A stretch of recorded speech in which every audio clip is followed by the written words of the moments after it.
Well, good morning. I hope you had a good Easter weekend. Found some blessing in the services that took place, the place that you were able to attend, perhaps online. Maybe you also found time to do stuff at home, household jobs. I spent a little time shredding old documents. Half of that time you spent unjamming the shredder, of course. But if you feel you need unjamming after 3 weeks in lockdown and more in prospect, then here's today's verse from Ephesians as part of our Fireside chats. It's Ephesians 1:11, where it says, "In him we obtained an inheritance." The NIV translation doesn't put it like that. I don't know why, but we'll go with this one. In him we obtained an inheritance.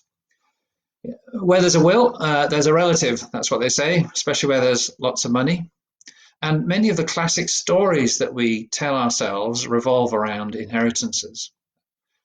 Bleak House by Charles Dickens is one example.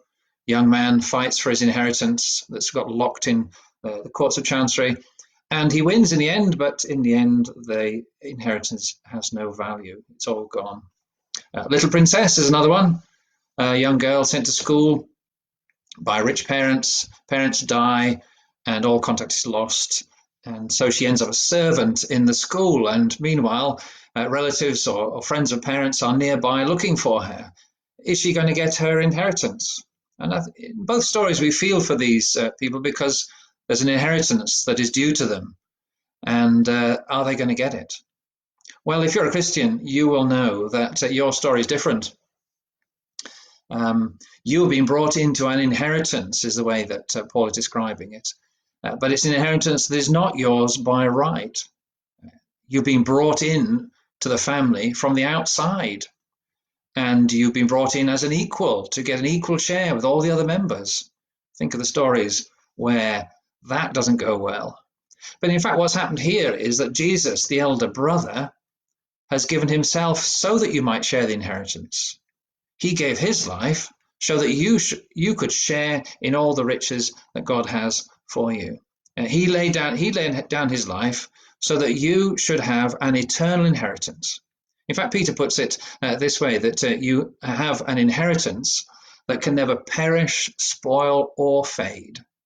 There's three things that happen to inheritances and the way they are sometimes lost. And he says, but he then gives you the reassurance that this inheritance is kept in heaven for you. And you yourselves are being shielded by God's power until the time that you should obtain it. There's a reassurance, because think of the number of people who miss out on their inheritance.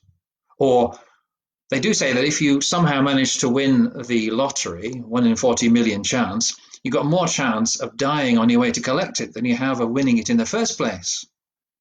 You could miss out. Well, you can't miss out on this one.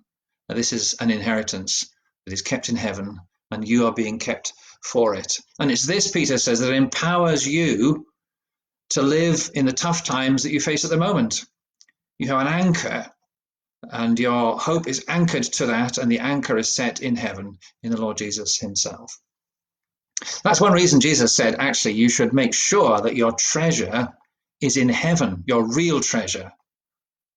Your real treasure is not on earth, where moth and rust and thieves can take it away. There's another deadly trio of things that happen to us. He said, well, make sure that your real treasure is in heaven, anchored to the Lord Jesus. So make sure your hope is there. Make sure that you lean on him and rest in him in these difficult days, and find strength for the things that you face. Well, I pray that that thought might sustain you today, and I'll be back with more tomorrow at the same time to help you there. Bye then.